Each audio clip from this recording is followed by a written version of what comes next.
안녕하세요. 사연 읽어주는 남녀입니다. 오늘도 와주셔서 감사드리며, 그럼 오늘의 사연 바로 소개해드리겠습니다. 비밀번호를 누르는 소리가 들리는 걸 보니 남편이 퇴근을 한 모양입니다. 오늘도 우리 집돌이 남편이 칼퇴근을 하고 돌아오는 걸 거예요. 다른 집 남자들은 약속도 많다는데 우리 집 남자는 왜 그런지 모르겠어요. 덕분에 전 하루도 빠짐없이 저녁을 차려야 하는 팔자랍니다. 여보, 나 왔어. 수고했어. 근데 그건 뭐야? 남편의 손에 들린 검은색 비닐봉지가 먼저 눈에 띄대요. 순간적으로 먹을 걸 사왔나 하는 기대감에 잠깐 설렜네요. 그거면 저녁을 차리지 않아도 되지 싶어서였답니다. 제 팔자에 무슨, 평생을 그랬던 사람인데 이제 와서 달라질 리는 없죠. 이거 좀약. 요새 옷장 안에 습기 찬다면서 내가 당신 위해 사왔지. 이게 뭐야? 이런 걸 왜 사와? 요새 이런 거 누가 쓴다고? 나프탈렌이었습니다. 저희 어릴 때 엄마가 옷장에 곰팡이 쓸지 말라고 넣어두던 하얀 알약 같은 거 있잖아요. 세상에 그걸 사온 겁니다. 요새도 그런 걸 파나 싶던 나프탈렌을 사온 거였어요. 진짜 기가 막혀서 말이 안 나오대요. 왜? 이거 쓰면 되지 않아? 어디서 샀어? 당신 또? 출처를 묻다 제가 괜한 짓을 한다 싶어지더군요. 대충 짐작이 갔어요. 사실 이런 전력이 한두 번이 아니거든요. 어느 날은 중국산 고사리이기도 했고 또 어떤 날은 필요도 없는 허리띠이기도 했어요. 대충 짐작이 가실 겁니다. 지하철역이나 도로 한켠에서 물건을 팔고 계시는 어르신들에게서 사온 거죠. 남편은 그런 걸 보면 차마 발길이 안 떨어지는 사람이랍니다. 그 심정을 모르는 건 아니에요. 남편이 할머니 밑에서 자라 어르신들을 보면 절로 애틋해지는 사람이었던 게 문제였어요. 그럴 수밖에 없었답니다. 남편이 어린 시절 부모님이 이혼을 하셨거든요. 정확히는 이혼이 아니라 시어머님이 집을 나가셨어요. 그때가 남편이 7살인가 그랬을 겁니다. 무능력한 시아버지와 사는 것이 너무 힘들어서 그러셨던 거였어요. 시아버지가 사람은 좋은데 생활력이 많이 떨어지셨어요. 그렇다고 일을 안 하신 건 아니었어요. 다방도 하셨고 옷가게도 하셨었대요. 근데 워낙 한자리에 눌러앉기를 싫어하시는 분이셔서 가게를 열고 나서도 가게를 볼 시간에 주변 상인들이랑 시간을 보내곤 하셨대요. 종업원이 있으면 뭐합니까? 사장이 매일 자리를 비우니 직원들도 건성건성 일할 수밖에 없죠. 그러니 무슨 가게를 하든 채 1년을 버티기가 힘드셨던 거였어요. 그래도 시아버지는 천하태평이셨어요. 한 가게를 하다 망하면 다른 가게를 하면 된다는 분이셨으니까요. 틀린 건 아니죠. 근데 문제는 돈이었어요. 원래부터 있는 집 자식이 아니셨어요. 그러니 새 가게를 하려면 돈을 빌려야 하셨죠. 처음 한두 번은 은행에서 빌릴 수 있었겠지만 그 다음부터는 그럴 수가 없었대요. 그래서 지인들에게 손을 벌리고 그걸로도 감당이 안 되니 사채를 쓰셨답니다. 은행에서 빌린 돈을 못 갚으면 저당 잡힌 걸 내어주면 되지만 사채는 그럴 수가 없죠. 요즘처럼 법과 제도가 정비된 상황에서도 사채업자들의 빚독촉은 견디기 힘든데 하물며 예전에는 장난 아니었죠. 수시로 집과 가게에 사채업자들이 들이닥쳐 죽이네 살리네 그랬대요. 저야 그런 경험이 없으니 모르지만 그 어린 남편 눈에도 정말로 무서웠다고 할 정도였으니 직접 그를 경험하는 시어머니는 정말 사는 게 아니었을 겁니다. 그렇게 1년 넘게 시달린 끝에 결국은 참지 못하고 도망을 치신 거였어요. 사정 모르는 사람들은 어떻게 애미라는 것이 초등학교도 안 들어간 아이들을 버리고 자기 혼자 살겠다고 도망을 쳤냐고 그러실 수도 있어요. 당장 저라면 그렇게 하지 못할 것 같거든요. 그래도 제가 시어머니 상황이 아니었으니 장담은 못하겠더라고요. 얼마나 시달렸으면 그러셨을까요? 때론 죽음의 공포를 맛본 것도 한두 번이 아니셨을 거예요. 그러니 그 금쪽 같은 자식을 버리고서라도 도망을 치신 거였답니다. 잘했다는 말은 아니에요. 다만 상황이 그랬으니 어쩔 수 없는 부분이 있었을 거란 말이죠. 실제로 제가 만나본 시어머니는 자식을 버리고도 맘 편히 살 수 있는 분이 아니셨어요. 자신의 선택을 엄청나게 후회하고 계셨거든요. 그래도 잘못은 잘못이죠. 남편과 시동생은 시어머니의 행방을 5, 6년이 지나고 나서야 알게 되었답니다. 그때쯤엔 고등학생이었으니 충분히 시어머니를 만날 수도 있었어요. 근데 그러질 않았어요. 가끔 통화를 하거나 명절 끝 무렵에 시어머니가 살고 계신 곳으로 간 적이 있다고는 했지만 부모 자식 간의 정이 있어서 그런 건 아니었대요. 그냥 엄마니까 그런다 정도였어요. 당연했죠. 남편과 시동생에게 엄마는 시할머니셨거든요. 시어머니가 도망간 후 시아버지 역시 잠수를 타셔야 했어요. 사채업자들의 생활을 견딜 수가 없어서였죠. 그렇다고 자식들과 연락을 끊은 건 아니었지만 적어도 자식들이 사는, 그러니까 시할머니의 집에 올 수는 없었대요. 사채업자들이 시할머니 집에 나타날 시아버지를 호시탐탐 벼르고 있었으니까요. 그래도 10년 가까이 제대로 오지를 못하셨죠. 그 기간 동안 전국을 떠돌며 조금씩 돈을 모아 시할머니에게 보내기는 했지만 그게 얼마나 됐겠습니까? 결국 남편과 시동생의 양육은 오롯이 시아버지의 부모이신 시할아버지와 시할머니가 감당하셔야 했어요. 나이도 많으신 분들이 두 아이를 키우는 일은 정말 힘들었을 겁니다. 다행히 남편과 시동생이 그런 환경 속에서도 한 번도 삐뚤어지지 않고 자라서 그런 걱정은 않으셨지만 그래도 생활고는 다른 문제죠. 두 분이 평생을 부지런히 사셔서 아무 일이 없었다면 노후에도 자식들에게 기댈 이유는 없었어요. 근데 시아버지가 사고를 치셨으니 뒷감당을 해야 하셨어요. 전에 듣기론 시아버지의 사채 상당 부분을 막아주셨다더라고요. 근데 완전히 다 막을 순 없었겠죠. 그래서 시아버지가 잠수를 타고 시어머니가 도망을 가신 거였어요. 가지고 있는 재산 대부분을 아들의 사채를 막는 데 쓰고 나니 수중엔 거의 돈이 없었죠. 그 상황에서 두 손자를 키워야 했으니 돌아가실 때까지도 일을 손에서 못 놓으셨고요. 아무리 어리다고 해도 할머니, 할아버지가 자신들을 키우기 위해 얼마나 많은 희생을 치러야 했는지는 알 수 있었대요. 그래서 더 착한 손자로 자란 거기도 하고요. 두 분의 은혜에 보답하는 착한 손자가 되기 위해 자기가 할 수 있는 건 오직 공부뿐이라는 말을 수도 없이 들었을 겁니다. 정말로 남편이 열심히 공부를 했어요. 완전 명문대까지는 아니지만 그래도 부끄럽지 않은 대학에 진학할 수 있었던 이유였어요. 아쉽게도 도련님은 그러시진 못했어요. 도련님은 어렸을 때부터 공부보다는 운동하는 걸 좋아하고 친구랑 어울리는 걸 좋아하던 사람이었어요. 그렇다고 문제를 일으키거나 그러진 않았어요. 두 형제가 다 기본적으로 심성이 참 착하거든요. 부모도 없이 자란 사람이라고는 믿기지 않을 정도였죠. 부모가 없다고 다 엇나가는 건 아니지만 아무래도 부모의 사랑을 못 받고 자라면 그럴 확률이 커질 수밖에 없을 겁니다. 그럼에도 두 형제가 다 좋은 사람일 수 있었던 건 역시 조부모님들 때문이었어요. 두 분은 그 상황에서도 남편과 시동생을 끔찍히 아껴주셨어요. 제가 시할아버지는 뵙지 못했어요. 제가 남편과 결혼할 때 이미 시할아버님은 돌아가신 뒤였기 때문이었죠. 시할머니는 저희가 결혼하고 3년 뒤에 돌아가셨고요.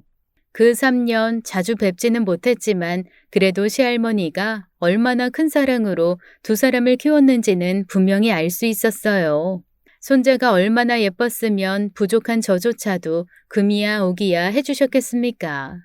명절에 시할머니를 뵈러 가면 항상 용돈을 준비해 두셨다가 저한테 몰래 주곤 하셨답니다. 사실 말이 안 되는 거죠. 평생을 두 손자 키우느라 힘겹게 사시다 말년에 손자들 용돈을 받으며 사셔야 했는데 시할머니는 안 그러셨어요. 몸을 움직일 수 있는데 왜 집에서 노냐면서 일을 다니셨거든요. 남편과 시동생이 아무리 말려도 들은 채도 않으셨어요. 혼자 사시니 큰돈 들 데가 없어서 두 사람이 준 용돈으로도 충분히 생활이 가능하셨어요. 게다가 나라에서 나오는 돈도 조금은 있으니 더더욱 그러지 않아도 됐죠.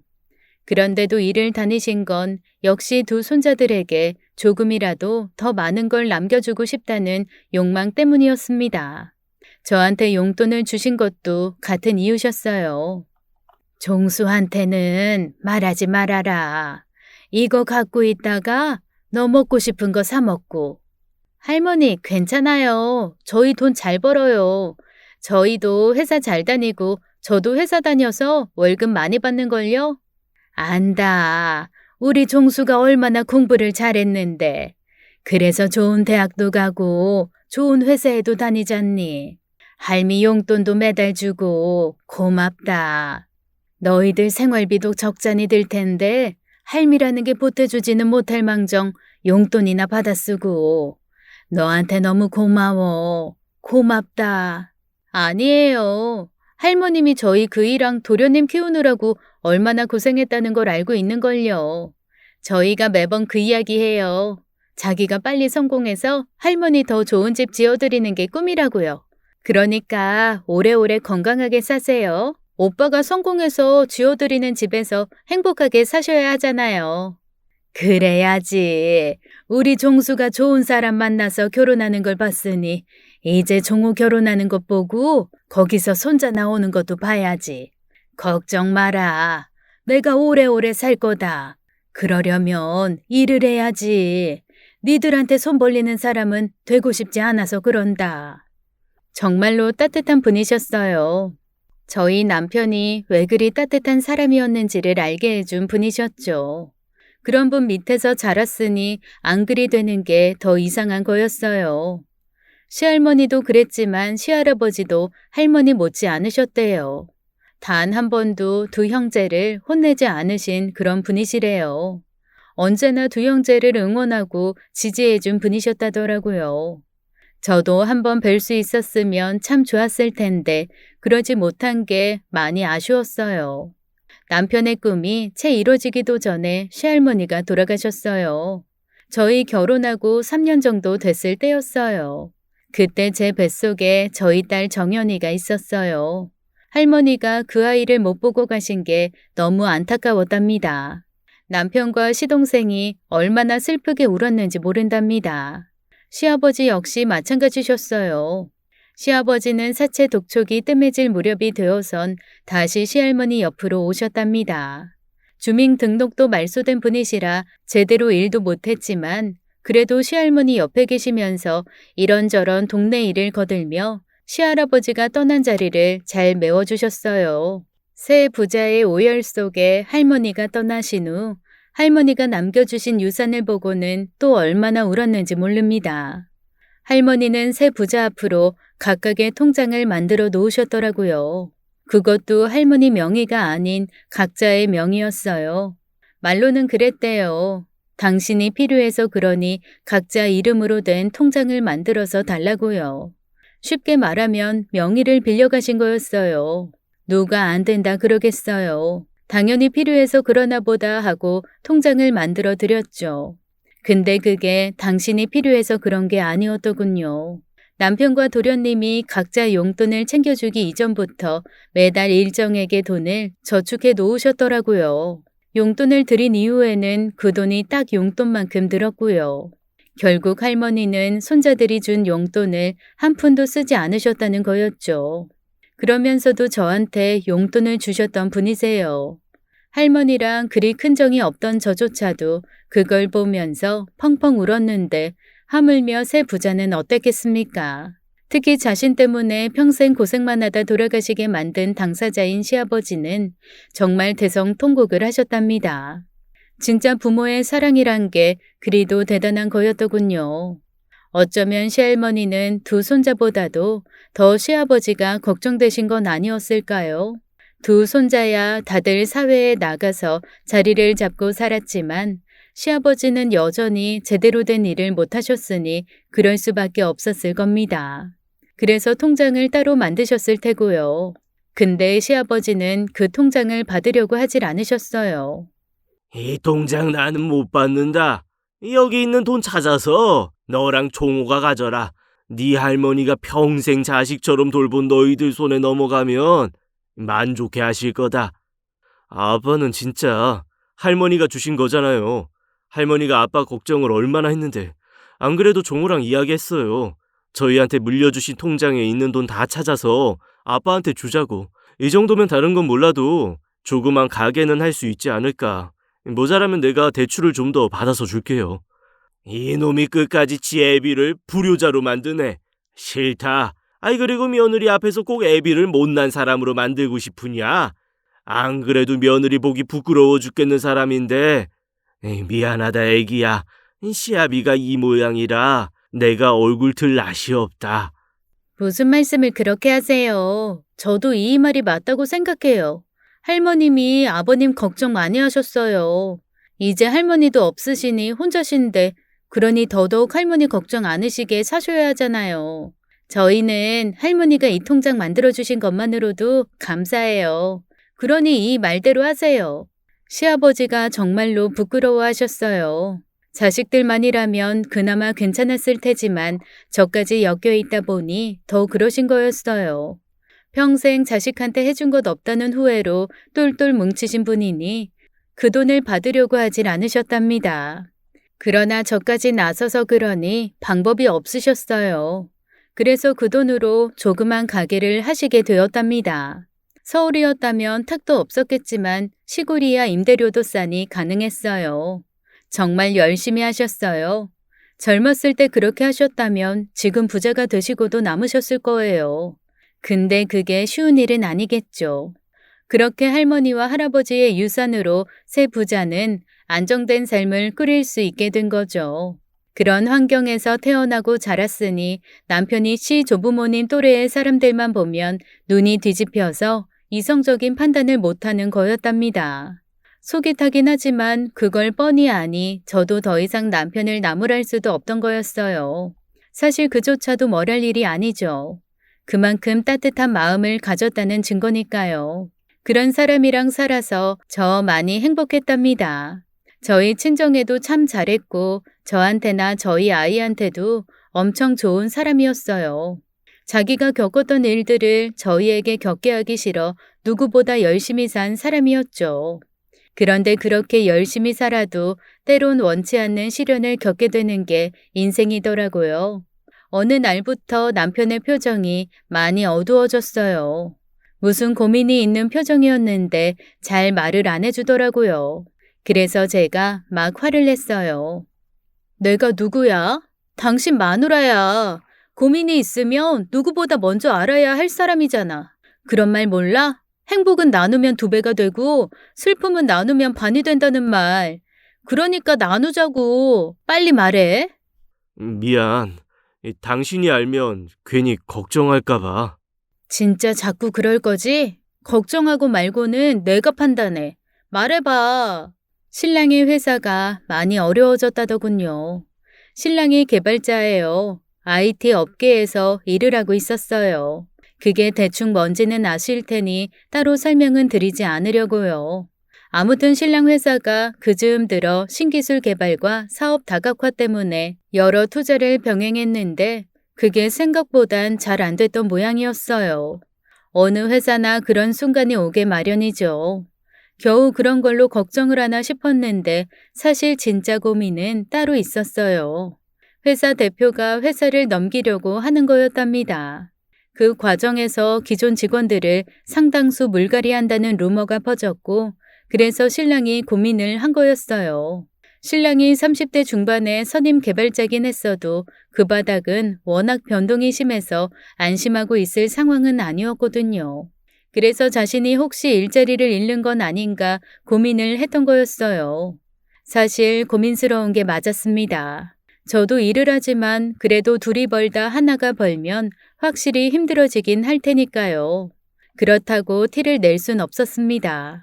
신랑 잘못도 아니고 신랑이 스스로 일을 그만두겠다고 한 것도 아니니까요. 신랑은 누구보다 열심히 가족을 돌보기 위해 살아온 사람이었어요. 그런 사람이 설령 일이 잘못돼 일자리를 잃는다고 해도 그 누구도 신랑을 비난할 수 없었습니다. 당장 마누라인 제가 그랬으니까요. 어허, 이거 왜 이러시나? 겨우 그런 걸로 고민을 했다고? 자기가 그랬잖아. 실력 있는 IT 개발자는 어디를 가도 간다고. 실제로 자기 선배들 대기업 넘어간 사람이 한둘이야? 그럴 리는 없겠지만 만약에 그런 일이 생기면 이건 위기가 아니라 기회잖아. 그리고 자기가 일 좀 쉰다고 무슨 문제야? 나도 잘 벌어. 이거 왜 이래? 그러니까 그런 걸로 고민하지 마. 자기가 고민하면 우리도 걱정된다는 거 알지? 그래. 내가 진짜 마누라복은 타고났어. 그걸 이제야 알았어? 당신 전생에 나라를 구한 거라고. 원래 일이 꼬이려면 어떻게든 꼬이게 되는 건가 보더라고요. 신랑의 회사가 결국 팔려버렸거든요. 그러면서 새롭게 회사를 인수한 쪽에서 말 그대로 대규모 구조조정을 실시했어요. 너무 이곳저곳에 전력을 분산시켜 회사의 경쟁력을 약화시켰다는 컨설팅 회사의 진단 때문이었어요. 그래도 신랑은 안전하다는 평이었는데 그게 잘 안 됐어요. 설명하면 긴데 신랑이 자기의 이익 대신 함께 일하던 사람의 이익을 지켜주는 과정에서 결국 신랑이 회사를 나오게 됐어요. 마누라 입장에서는 그게 속상하긴 했지만 신랑의 성격이라면 그게 당연한 거였죠. 당장 집안의 가정이 직장을 잃었으니 저희로선 위기 상황이었어요. 근데 전 그렇게 생각 안 했어요. 일단 신랑이 실력 있는 IT 개발자라는 점이 그 이유였어요. 아시는 분들도 많으시겠지만 일반적인 기업과는 달리 IT 회사들은 사업주보다 개발자가 더 우위에 있는 경우가 많아요. 실력 있는 IT 개발자 구하기가 쉽지 않아서예요. 그리고 대기업들도 IT 개발자라면 쌍수를 들어 환영하는 경우가 많아서 더 그래요. 그러니 급하게 생각할 이유가 없었어요. 저희가 그간 부지런히 살았답니다. 남편도 남편이고 저 역시도 저희 정연이를 제대로 못 보면서까지 회사를 다녔거든요. 우리 딸한테는 진짜 미안하지만 그게 다 딸을 위한 선택이었어요. 시할머니가 그러셨던 것과 같은 이치란 거죠. 그러면서 모아둔 돈도 적지 않았답니다. 당장 신랑이 백수가 된다 한들 크게 문제가 될 건 없다는 뜻이죠. 잘했어. 그래야 당신답지. 이 기회에 조금 쉬자. 우리 정연이랑도 많이 놀아주고. 안 그래도 우리 맨날 우리 딸한테 미안해하고 살았잖아. 이번 기회에 당신이 급이 좀 갚아보자. 정말 솔직한 심정이었어요. 하루가 다르게 쑥쑥 커가는 딸을 제대로 못 보고 사는 것 같아 언제나 미안한 마음이었거든요. 비록 엄마인 제가 그러지 못하지만 아빠가 그래주면 그것도 괜찮을 것 같았어요.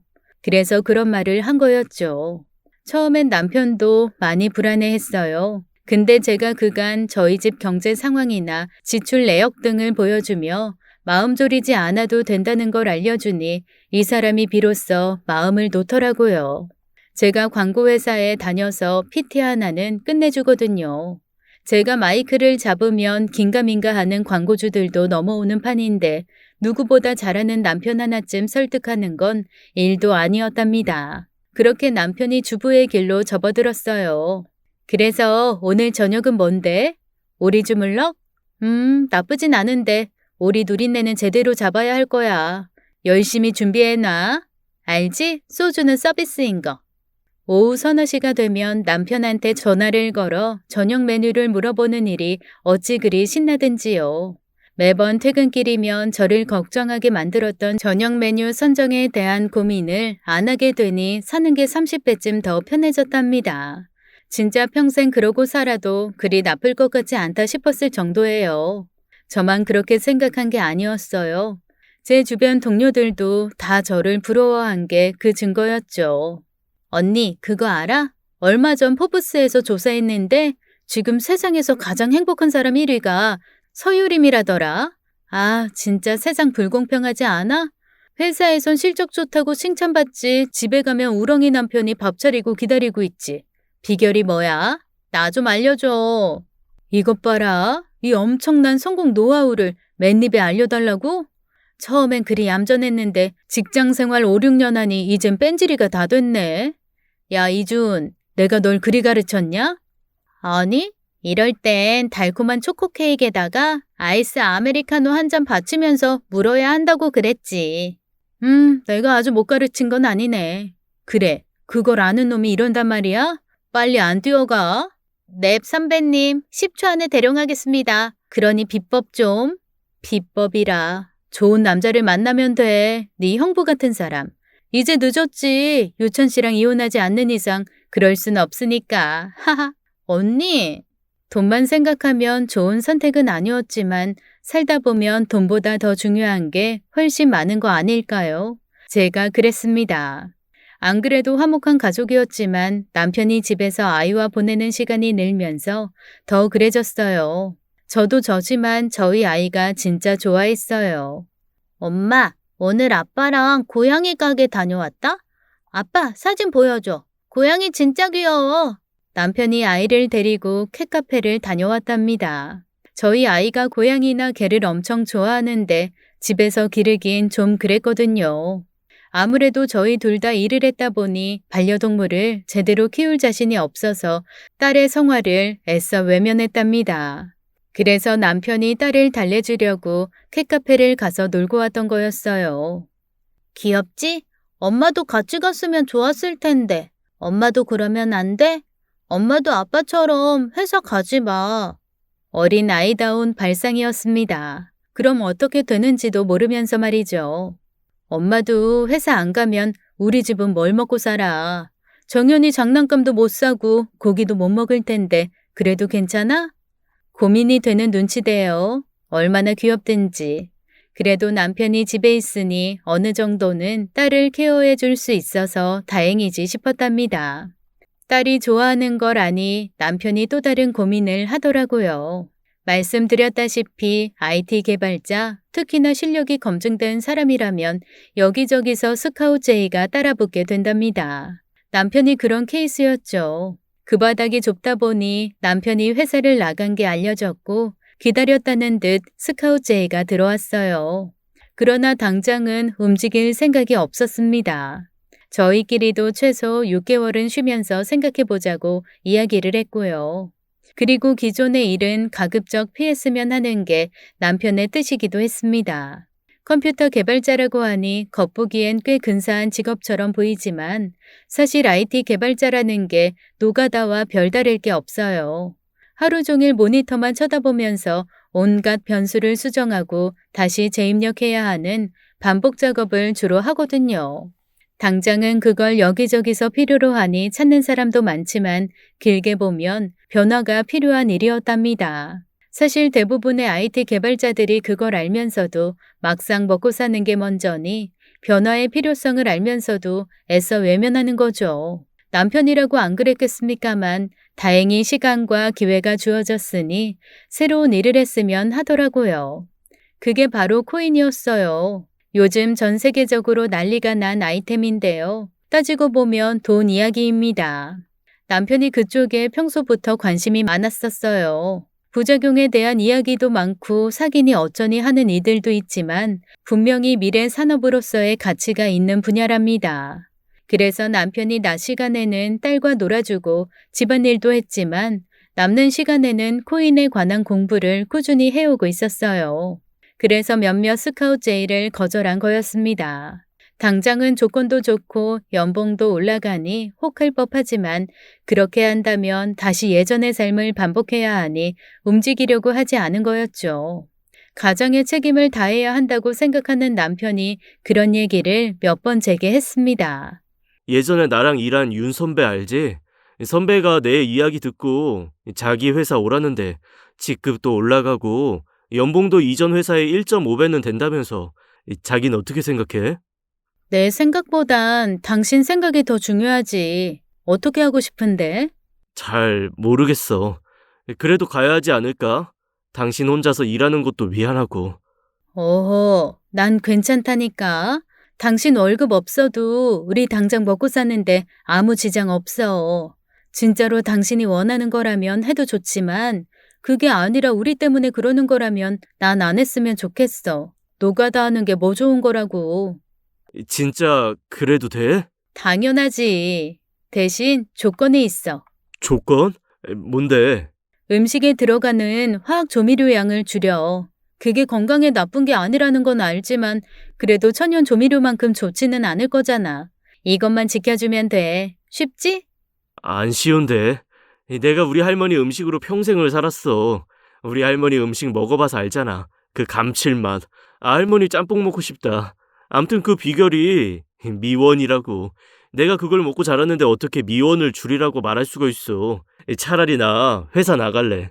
사람 사는 게 뭐 별거겠습니까? 아직 한참이나 어린 제가 이런 말 하는 게 가소로워 보이실 수도 있다는 거 압니다. 근데 돈도 좋지만 그보단 저희 가족 즐겁게 사는 게 더 좋다고 생각했어요. 그래서 남편을 향한 스카웃 제의를 걷어찼던 거고요. 끝까지 그럴 수는 없었습니다. 아무리 애랑 보내는 시간이 좋고 화목해진 가정도 좋았지만 어쨌든 정상적인 사람이라면 이를 통해 얻는 성취감도 중요한 거였으니까요. 웬만한 스카웃 제안에는 꿈쩍도 않던 남편이 흥미를 보이는 제안을 받았답니다. 자기야, 나 헤드헌팅 업체한테서 연락받았어. 역시 세상은 차종수를 알아보네. 어딘데? 사실 그리 큰 데는 아닌데 회사 만든 게 4년 전이래. 말 그대로 신생 IT 회사인데 코인 개발 일을 하는 곳이래. 그래서 평소 남편이 관심을 가지고 있던 분야였습니다. 그래서 남편이 쉽게 거부할 수 없었던 거였죠. 그래?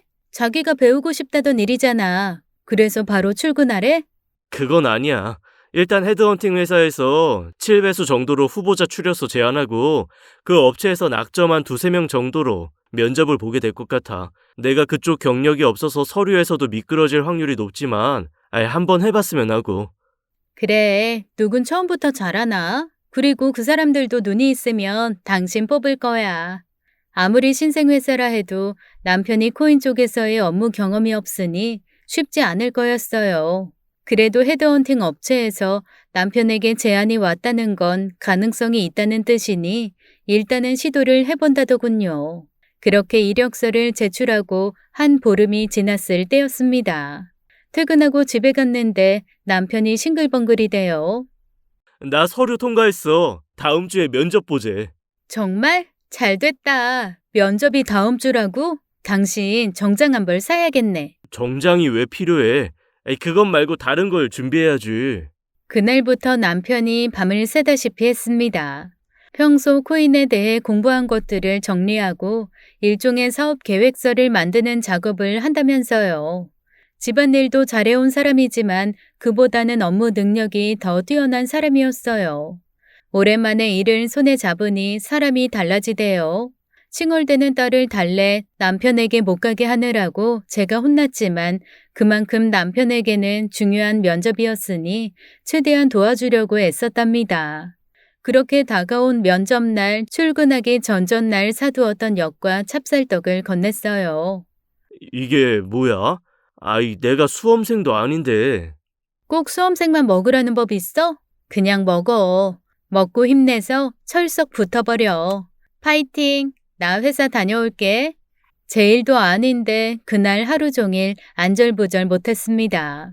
혹시라도 방해가 될까봐 전화도 못했거든요.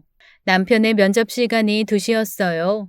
이야기하고 어쩌고 하면 기본이 서너 시는 될 거고 이야기가 잘 돼서 저녁 자리라도 이어지면 더더욱 그럴 테니 제가 먼저 전화를 걸 수는 없었습니다. 그냥 잘 되라고 비는 것 말고는 할 수가 없었어요. 근데 그게 잘 되진 않았어요. 퇴근하고 들어가니 저희 차가 주차장에 있었으니까요.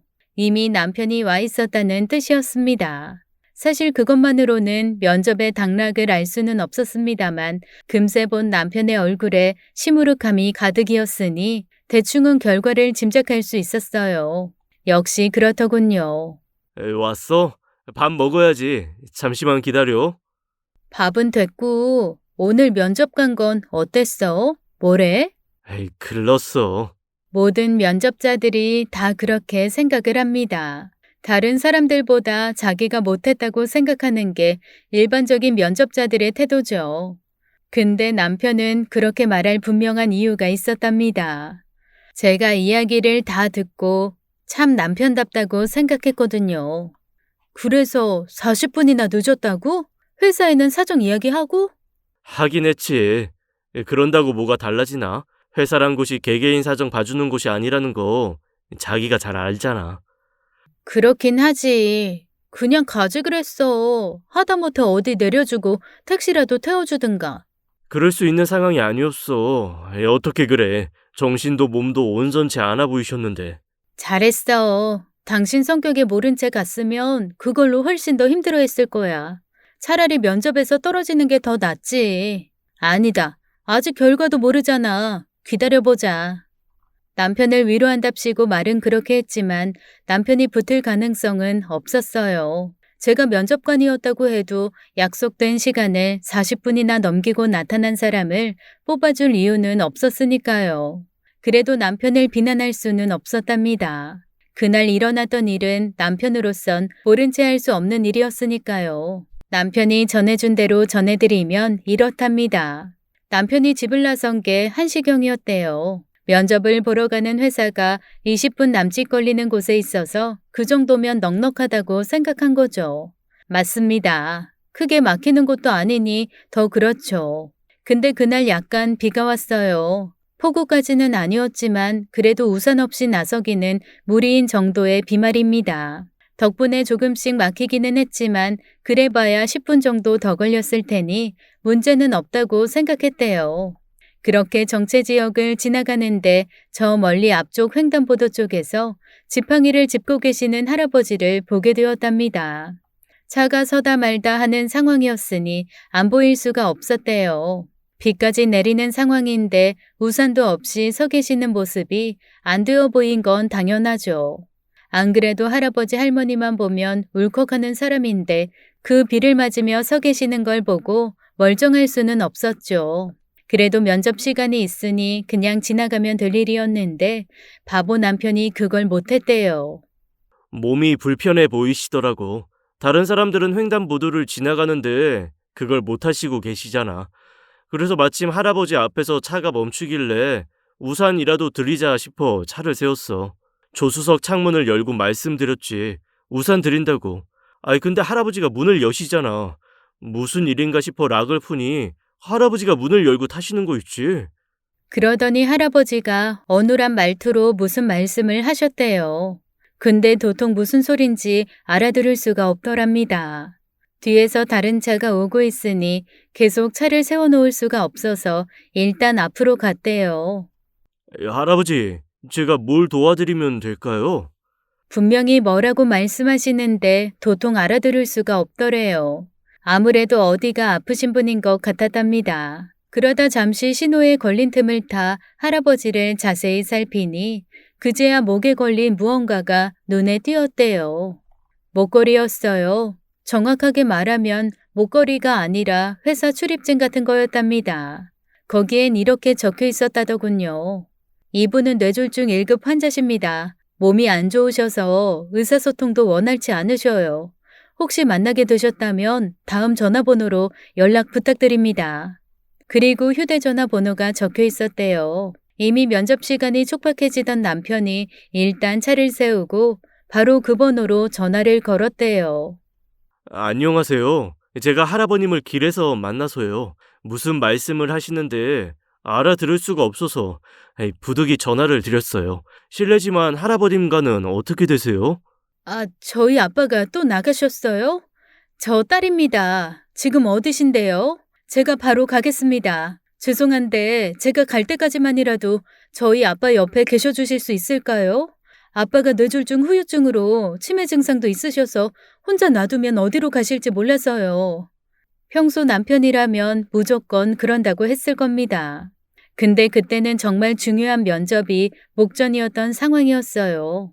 그대로 가도 제 시간에 맞출 수 있을지 모르는 상황이었거든요. 근데 그 따님이라는 분이 남편이 알려준 주소까지는 아무리 빨리 와도 30분이 걸린다셨답니다. 그러면 면접을 늦게 되는 거였어요. 제가 지금 중요한 약속이 있어서 그런데 더 빨리 오실 수는 없습니까? 저 지금 바로 갑니다. 그래도 30분은 걸릴 텐데요. 어쩌죠? 정말 죄송합니다. 혹시 주변에 다른 사람에게 맡기시면 안 될까요? 그럴 수 있었다면 그게 가장 좋은 방법이었지만 비도 오고 하니 사람들의 발걸음이 여간 빠른 게 아니었어요. 그렇다고 그분을 그냥 두고 갈 수도 없었고요. 바보야, 112에 신고를 하면 되지. 경찰한테 맡기고 그 딸이라는 사람한테 연락을 주면 됐잖아. 아이, 맞네. 그 방법이 있었네. 아이, 나 진짜 바보다. 아이, 근데 너무 당황해서 그 생각이 안 났어. 면접 시간은 다 됐는데 그분을 그냥 두고 갈 수는 없었으니까. 뇌졸중 1급에 치매 증세까지 있으시다는데 그런 분을 어떻게 두고 가? 결국 남편은 그 자리에서 30분을 기다렸답니다. 그리고 따님이라는 분이 도착해서 전화를 주시자마자 그 자리를 벗어났대요. 저 너무 감사합니다. 제가 어떻게 살해라도 하고 싶은데요. 아닙니다. 제가 진짜 너무 급한 약속이라서 할아버님 어서 따님이랑 가세요. 항상 건강하시고요. 그럼 이만. 딸이라는 사람이 어쩔 줄 몰라 하는 걸 들어하고 남편이 면접 장소로 갔지만 이미 40분이나 지난 뒤였답니다. 당연히 면접관들 표정이 썩은 감자를 씹은 얼굴이었대요. 그러니 남편이 아무리 열심히 준비해 간들 무슨 소용이 있었겠습니까? 사정을 설명하는 게 더 변명을 하는 것 같은 분위기였다니 결과는 안 봐도 뻔했죠. 예상대로 남편은 그 회사에 불합격되었습니다. 그래도 남편은 후회 없다고 그랬어요.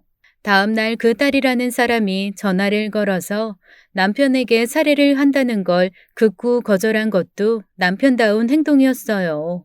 그래도 한동안 기가 죽은 건 맞았죠. 자기가 원하던 일을 할 수 있는 기회를 놓쳤잖아요.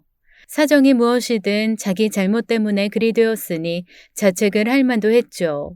그렇게 그 일은 해프닝으로 끝나는 줄 알았습니다. 아니었어요. 진짜 해프닝이라고 할 만한 일이 연이어 발생했거든요. 그날 할아버지를 구해준 뒤 그 딸이라는 분한테서 여러 번 연락이 왔다더라고요. 남편이 괜찮다고 수없이 말해도 자기는 어떻게든 살해를 하고 싶다면서요.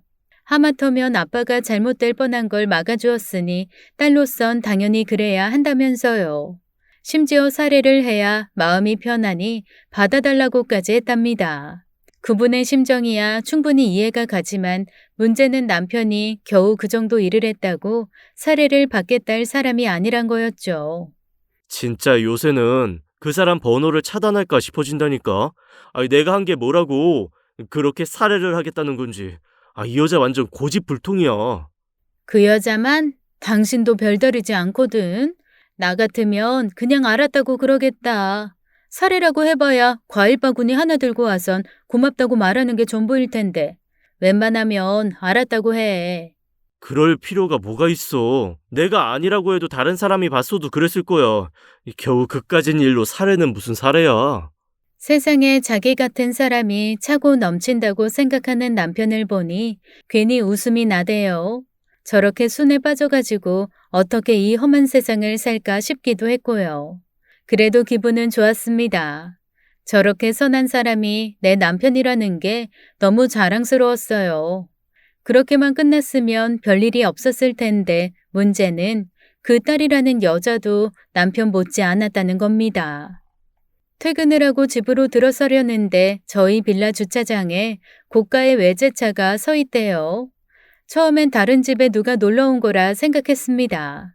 저희 빌라 차들이야 다 알고 있으니까요. 저희 빌라에 어울릴 그런 차가 아니기도 했고요. 아무 생각 없이 집에 들어서는데 현관에 놓인 여자 구두가 먼저 눈에 띄대요. 그러고 보니 저희 거실 소파에 남편과 한 여자가 앉아 있었고요. 안녕하세요. 저 조현진이라고 합니다. 이야기 들으셨는지 모르겠지만 남편분이 저희 아빠를 구해주셔서 감사하단 말을 전하고 싶어서 이렇게 신뢰를 무릅쓰고 찾아뵙게 되었어요. 정말 감사합니다. 아, 네. 솔직히 놀랐어요. 아무리 고마워도 거의 한 달 가까이 지난 때까지 감사함을 표하는 경우가 그리 흔하지는 않잖아요. 그리고 저희 집은 어떻게 알고 온 건지 궁금하기도 했고요. 자기야, 나 잠깐만. 잠시 실례하겠습니다. 남편을 안방으로 불렀답니다. 어떻게 된 건지 알아보려고요. 남편이 저희 집을 알려주지 않았다면 올 수 없었을 거잖아요. 근데 남편이 그랬을 사람이 아니란 게 문제죠. 내가 알려줬어. 응? 자기가? 왜? 안 그러려고 했어. 근데 저분이 그러시잖아. 딸이라는 그분이 정사례를 받지 않겠다면 돈을 보내신다고 했답니다. 요샌 기술이 발달해서 전화번호만 있어도 돈을 보낼 수 있는 세상이거든요. 그래서 남편이 기겁을 하고 말렸답니다. 그럴 일이 아니라고, 누구라도 그랬을 일이라고 매번 하는 것처럼 그랬는데도 막무가내였대요. 남편도 눈치를 챘던 겁니다. 진짜로 남편이 감사의 말을 받지 않는다면 돈을 보내고도 남았을 거라는 걸요. 그분이 정말 대단한 분이셨거든요. 나중에 알았지만 암튼 그런 사람이었어요. 그래서 주소를 가르쳐 주었고 기다렸다는 듯 제깍 왔던 겁니다. 이왕 그리 되었으니 어쩝니까? 이렇게 와주셔서 감사해요. 근데 저희 말대로 누구라도 그랬을 겁니다. 그러니 너무 감사하게 생각 안 하셔도 돼요. 부부는 닮는다더니 정말 두 분이 똑같으시네요. 누구라도 그랬을 거라고요? 아닐 거예요. 그래서 더 감사한 거고요. 진심으로 감사합니다. 정말입니다. 덕분에 아빠가 무사할 수 있었어요. 그러면서 제 손을 잡는데 뭉클하대요. 자식이 부모 챙기는 게 뭐 그리 대수겠습니까만 진심이 느껴져서 그런 것 아닐까요? 덕분에 안 해도 될 말을 해버렸답니다. 식사 안 하셨으면 식사하고 가실래요? 제가 지금 일을 하고 와서 배가 많이 고파서요. 아, 죄송해요. 나가세요. 제가 진짜 맛있는 거 대접하고 싶어서요. 아니에요. 제 자랑 같지만 저희 신랑이 진짜 음식을 잘해요. 그래서 외식이 영. 괜찮으시면 저희랑 드세요. 저희 신랑 음식 자랑 좀 하게. 아이, 자기야. 뭐 어때? 밥그릇 하나만 올리면 되는데. 괜찮으시죠? 그럴까요? 왠지 궁금하네요. 남편 밥 얻어먹는 게 제 평생 소원이었는데. 제 남편은 아니지만 반쯤은 소원 이룬 느낌이라서요. 하하. 덕분에 남편이 분주해졌답니다. 아무리 그래도 먹던 밥을 줄 수 없다며 집 앞 슈퍼로 달려갔거든요. 그 사이 그 딸이라는 분이 저희 집을 흥미롭게 보셨답니다. 젊은 부부 사는 집이 어떤지 궁금하셨던 거였을까요? 그건 아니었을 겁니다. 보기로는 저희보다 대여섯 살 정도 많아 보였거든요. 저희랑 사는 게 크게 다르지 않을 테니 그럴 건 아니었어요. 근데도 관심을 나타내셨어요. 저희 거실 안쪽에 남편이 작업하던 것들이 쌓여져 있었답니다. 좀 창피했어요. 바쁘게 살다 보니 제대로 정리를 못한 상태였으니까요. 아, 죄송해요. 요새 남편이 공부를 하는 중이어서 안 그래도 치울까 하고 있었는데 저 너무 게으르죠? 게으르긴요. 그리고 왜 집은 꼭 여자가 치워야 돼요? 보아하니 그쪽. 아, 죄송해요. 이름이 어떻게 되세요? 아, 죄송해요. 저 서유림이라고 합니다. 광고회사에 다니고요. 그렇구나. 일하랴 살림하랴 정신 없겠네요. 암튼 유림 씨도 일하는데 왜 꼭 유림 씨가 치워야 하나 싶어서요. 그건 그렇고 종수 씨가 코인 투자하나 봐요. 저기 책들 다 코인 관련 서적인데. 그런 건 아니고 코인에 대해 공부하는 중이에요. 신랑이 원래 IT 개발자인데 사정이 생겨서 회사를 나왔거든요. 아실지 모르지만 IT 개발자를 필요로 하는 곳이 많아서 여기저기서 오라는데 신랑이 코인 쪽 일을 해보고 싶다는 이유로 다 거절했어요. 계속 공부하고 그쪽 업체에서 일을 하려고 준비하고 있고요. 사실 지난번에 할아버님 만났을 때가 그쪽 회사랑 면접 보는 날이었어요. 근데 할아버님 때문에 기다린다고 면접에 늦어버리는 바람에 떨어졌어요. 아, 제가 무슨 소리. 저희 신랑한테는 비밀이에요. 신랑이 이거 알면 저 혼나요. 그런 걸 말하는 사람이 아니라서. 제 이야기를 들은 그분의 표정이 약간 이상해지는 눈치였어요. 근데 그럴 수도 있죠. 코인이라는 걸 잘 모르실 수도 있고요. 저희 아빠 때문에 면접에 늦어서 떨어졌다고요? 혹시 종수 씨가 지원했다는 회사 어딘지 기억나세요? 글쎄요. 들었는데 까먹었어요. 근데 왜 그러시는지 여쭤도 될까요? 아니, 제가 뭐 걸리는 게 있어서. 아니에요. 이야기하다 보니 저도 배가 고프네요. 종수 씨는 뭐 대단한 걸 사올 모양이네요. 대화는 더 이어지지 못했습니다. 남편이 기다렸다는 듯 문을 열고 들어섰거든요. 그렇게 뜻밖의 인연으로 그분과 저녁을 함께 했습니다. 알고 보니 저보다 8살이 많으시더라고요. 남편분과 함께 사업을 하다 그 즈음엔 쉬고 있다셨어요. 아무래도 아버님 때문이지 싶더라고요. 일도 중요하지만 그보다 더 중요한 게 가족이니까요. 참 좋으신 분이었어요. 그래서 언니 동생 하기로 했답니다. 남편 덕에 소중한 인연이 생긴 것 같아 참 흐뭇했던 하루가 그렇게 지나갔어요. 그리고 한 보름쯤 지난 때였어요. 제 메신저로 연락이 왔답니다. 현진 언니, 그러니까 할아버님 딸 말이에요. 오늘 저녁에 시간 괜찮니? 소개해주고 싶은 사람이 있어서 그러니 웬만하면 시간 좀 내줘. 번거롭겠지만 이리로 7시까지 올래? 특별한 일은 없었어요. 남편한테 현진 언니 만나기로 했다고 문자를 했더니 알겠다면서 잘 다녀오라더라고요. 진짜 음흉한 사람이랍니다. 어떻게 저를 속일 생각을 다 했는지. 아무튼 저는 아무것도 모르고 약속 장소로 갔어요. 근사한 일식집이었어요. 현진 언니가 먼저 앉아서 기다리고 있더군요. 왔어? 오늘도 고생했어. 고생은요. 근데 무슨 일이세요? 소개시켜준다는 사람은 뭐고? 뭐 그리 급해. 일단 숨부터 돌려. 자기가 꼭 만나야 할 사람이라서 그래. 한 5분 있으면 올 테니 일단 앉기부터 해. 뭐가 그리 재미있는지 시종 얼굴에 웃음이 걸려 있더라고요. 그럴수록 제 궁금증은 커져만 갔죠. 도대체 누굴 소개시켜준다는 거였을까 궁리하느라 5분이 훌쩍 지났답니다.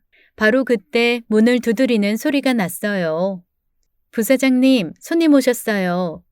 네, 모셔요. 문이 열리고 한 남자가 등장하는 순간 너무 놀라 말이 안 나왔답니다. 설마 소개해준다는 사람이 저 사람이에요? 왜? 아는 사람이야? 신기하네. 이번에 우리 회사 개발팀장으로 스카우트한 분인데 네가 어떻게 알아? 암튼 인사해. 안녕하십니까. 이번에 새로 입사한 개발 2팀 차종수라고 합니다. 만나서 반갑습니다. 당신, 언니, 이게 뭐예요? 너 아는 사람이었니? 나 몰랐다 얘. 넌 인사 안 해? 언니 그만 놀리고 말 좀 해줘요. 이게 뭔데요? 진짜 놀라운 일 하나 얘기해 드릴게요. 남편이 면접을 본 회사의 대표가 바로 언니 남편이었어요. 언니가 그 회사 부사장이고요. 그날 이야기를 듣고 간 언니가 회사에 확인을 했답니다. 그래서 남편이 떨어지게 된 이유를 알게 되었고요. 자기 아버지 때문에 남편이 떨어진 걸 알고는 남편을 다시 뽑고 싶었대요. 근데 티오가 다 차서 고민을 했다더라고요. 일이 되려던 건지 남편을 제치고 뽑았던 사람이 개인 사정으로 회사를 관둔다고 했대요. 그래서 남편을 바로 불러들였답니다. 그게 며칠 전 일이었대요. 그런데도 남편은 제게 이런 방구 귀띔도 안 한 거였어요. 완전 배신감 드는 거 있죠? 자기 진짜 왜 말을 안 했어? 그게 부사장님이 자기 서프라이즈 해주자고. 나도 입이 간질거려서 혼났어. 내가 무슨 힘이 있어. 부사장님이 비밀 엄수하라니 따를 수밖에. 화를 낼 거면 부사장님한테 해. 힘없는 직원한테 하지 말고. 언니, 그 회사가 언니 회사였어요? 정말 말도 안 돼. 그러게, 나도 그렇게 생각했어. 근데 따지고 보면 종수 씨가 우리 아빠 구해준 것부터가 말도 안 되는 일 아닐까? 진짜 세상이 신기하게 느껴졌습니다. 하긴 이것보다 더 신기한 일이 수시로 일어나는 게 세상이죠. 언니 말대로 남편이 착하게 살아서 복을 받는 거라고 생각할 일이었어요. 그렇게 남편은 새로운 조직에서 열심히 일을 하고 있습니다. 언니가 그러더군요. 세상엔 중수 씨처럼 도움이 필요한 사람을 외면하지 못하는 사람들이 있어. 남을 돕다가 자기 건 다 놓치고 남들 좋은 일 시켜주느라 맨날 손해만 보는 사람들 말이야. 누구는 그런 사람들을 바보라고 말하기도 하지. 근데 너 그거 아니?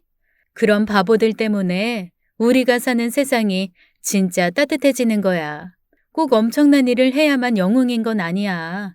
진짜 영웅은 종수 씨 같은 사람들인 거지. 기분이 어떠니? 영웅이랑 같이 사는 기분. 글쎄요. 어떨까요? 남편이 영웅인지 아닌지는 몰라요. 다만 제가 믿고 기댈 수 있는 사람인 것만은 분명하답니다. 이런 사람이 내 남편이라서 너무 행복하기도 하고요. 이 정도 남편이라면 자랑 좀 해도 괜찮지 않을까요? 오늘 사연 어떻게 들으셨나요? 들으면 들을수록 사연자님이 부러워지는 이야기였네요. 정의롭고 남 돕기를 당연하게 여기는 사람. 게다가 요리도 잘하고 집안일도 잘 도와주는 남편이라니 정말 부러운데요. 남편분이 정많은 할머니, 할아버지 밑에서 커서 그런지 정도 많고 정말 좋은 사람임에 틀림없다고 생각이 드네요. 자신이 손해보면서까지 남을 도울 수 있는 사람이 이 세상에 얼마나 될까요? 여러분은 어떠신가요? 올 한 해는 누군가를 위해 도움을 줄 수 있는 사람이 되어보는 건 어떨까 싶습니다. 오늘도 끝까지 시청해주신 여러분 감사드리며 저희는 다음 사연으로 돌아올게요. 감사합니다.